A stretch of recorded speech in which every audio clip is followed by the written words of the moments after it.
Hi, today we have these two white, tall and narrow bookshelves. These are great when you have limited space in a room, but your children want to display their toys or collectibles. Also a great bookcase to put books at the bottom.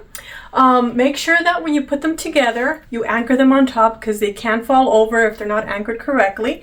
And especially with children, you always want to be careful. So let's go ahead and put our stuff in there and see what it looks like.